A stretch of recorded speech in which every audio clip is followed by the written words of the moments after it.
देश की आज़ादी का अमृत महोत्सव आज़ादी के 75वें महोत्सव के रूप में का शुभारंभ प्रधानमंत्री माननीय श्री नरेंद्र मोदी जी के द्वारा 12 मार्च को किया गया। सीतारतामे में बड़वानी नगर के कारंजा चौक विजय स्तंभ पर भारत माता की आरती व 75 दीपों का प्रज्वलन कर अमृत महोत्सव का कार्यक्रम किया गया। देश की आज़ादी का 75वां वर्ष शुरू होने पर भाजपा द्वारा जिला मुख्यालय सहित प्रदेश व देश में अमृत महोत्सव का शुभारंभ किया गया।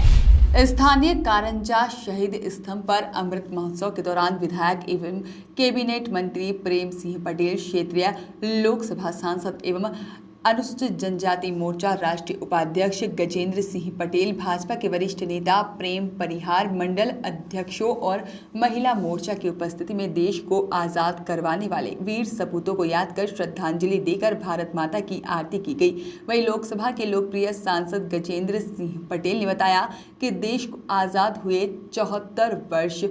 पूर्ण हुए हैं, जहां पर 75 वर्ष शुरू हुआ है और देश के यशस्वी प्रधानमंत्री नरेंद्र मोदी द्वारा 12 मार्च के दिन को याद किया गया, जहां पर देश को आत्मनिर्भर बनाने में देश के प्रधानमंत्री नरेंद्र मोदी द्वारा लगातार काम किया जा रहा है, जिससे देश दुनिया को भी पता चल सके कि आज़ाद भारत आज भारत को गौरवशाली व आत्मनिर्भर बनाने की ओर अग्रसर है। अमृत महोत्सव 75 सप्ताह तक अलग अलग प्रकल्पों के माध्यम से मनाया जाएगा।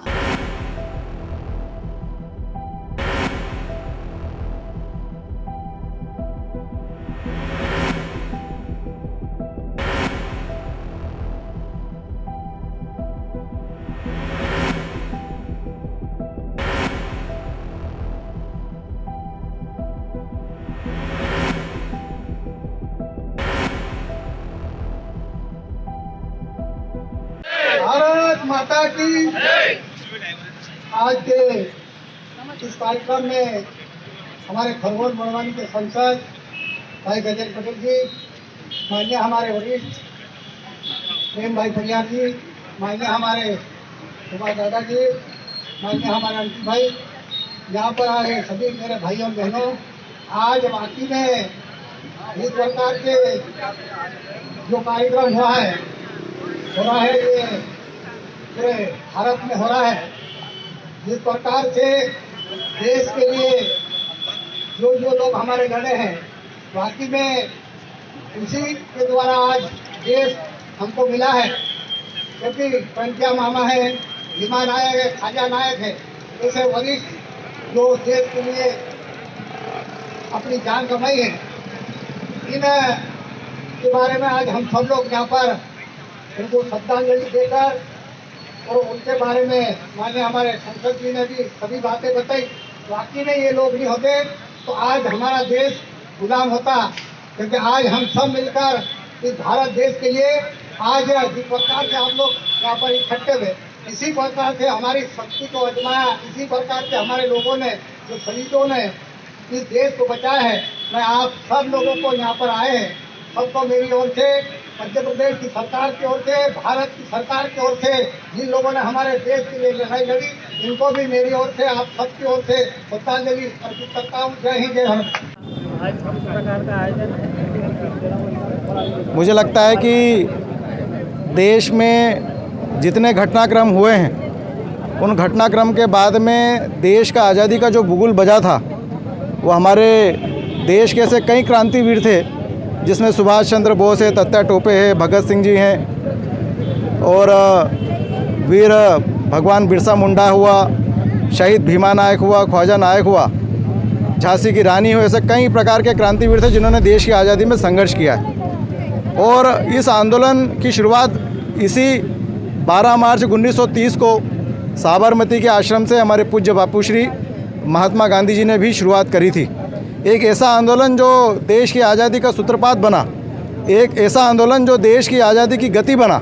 एक ऐसा आंदोलन जो देश की आज़ादी का मुख्य धारा बनकर देश के इस आंदोलन में सबको जोड़ कर रखा, और उसका परिणाम ये रहा कि 1947 को देश आज़ाद भी हुआ। और इसलिए देश की आज़ादी के आज 74 वर्ष हो गए और ये 75 वर्ष प्रारंभ हुआ है, और हमें गर्व होना चाहिए कि देश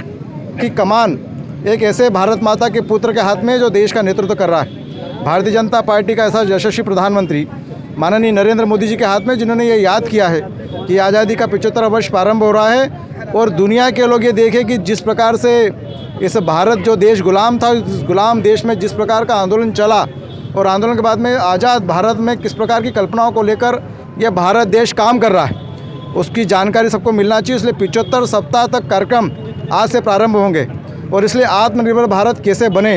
ये भारत अपने आप में कैसा खड़ा हो, ये भारत कैसे वैभवशाली गौरवशाली बने, इसके लिए देश के प्रधानमंत्री जी काम कर रहे हैं। और इसलिए आज से ये कार्यक्रम प्रारंभ हुआ है। छोटे छोटे लोग जो अपनी ज़िंदगी का बसर करते हैं, कोई हाथ ठेले वाला है, उसको 10,000 रुपये की योजनाओं से लाभ दिया गया, स्वरोजगार योजना के माध्यम से उसको ऋण दिया गया, कहीं के प्रधानमंत्री आवास के माध्यम से शहरों में रहने वाले गरीबों को 2.5 लाख रुपए का मकान दिया गया, ग्रामीण अंचलों में रहने वाले बिना छत और बिना धरती वाले ऐसे कई प्रकार के गरीब लोगों को 1.5 लाख रुपए का प्रधानमंत्री आवास देने का प्रावधान आज किया गया और ऐसे करोड़ों रुपए का हमारे हितग्राहियों के खाते में आज डाले गए। कहीं ना कहीं ये सब चीज़ें इस बात को दर्शाती है कि इस देश में और प्रदेश में भारतीय जनता पार्टी की और सेवा काम करने वाली सरकार बनी है और इसलिए 75वां वर्ष इस देश के लिए गौरवशाली भी दिन है और इसमें जितने लोग आज़ाद कराने के लिए जितने लोग शहीद हुए थे उनको नमन करने का दिन भी है, उनको याद करने का दिन भी है और इसलिए आज के दिन उनको हमने याद भी किया है, उनके स्मरणों को याद भी दिलाया है। और आज इस बड़वानी शहर में हम कारंजा चौराहे पर खड़े हैं और हमारे साथ भारतीय जनता पार्टी के विधायक माननीय प्रेम सिंह जी, हमारे वरिष्ठ नेता प्रेम परियार जी, हमारे मंडलों के अध्यक्ष, भाजपा के सब कार्यकर्ता यहाँ पर हैं और तमाम मध्य प्रदेश और दुनिया में कार्यक्रम चल रहा है और इसलिए ये 75वां वर्ष के प्रारंभ हैं। 75 सप्ताह तक कहीं न कहीं आयामों के माध्यम से, कहीं न कहीं प्रयोजनों के माध्यम से हम हमारे समाज में ये आज़ादी के पर्व मनाने वाले हैं और ये संदेश देना चाह रहे हैं कि जिस प्रकार से देश के प्रधानमंत्री माननीय मोदी जी का सोच है कि ये भारत आत्मनिर्भर बने, ये भारत वैभवशाली गौरवशाली और हिंदू सनातन धर्म का भारत बने, उस नाते हम सब मिलकर काम करना है और ये पूरा साल भर कहीं के गतिविधियाँ चलेगी और इसलिए इस अभियान को लेकर हमने प्रारंभ किया है। हमारे साथ सब पार्टी के लोग हैं। मैं पुनः सभी पार्टी के लोगों को, पूरे देश के वासियों को आज़ादी के इस 75वें वर्ष में बधाई देना चाहता हूं और शहीद हुए बलिदानियों को मैं पार्टी की ओर से और सांसद होने के नाते उनको नमन भी करता हूं। वॉइस ऑफ राइट्स के लिए बड़वानी से विजय निकुम की रिपोर्ट।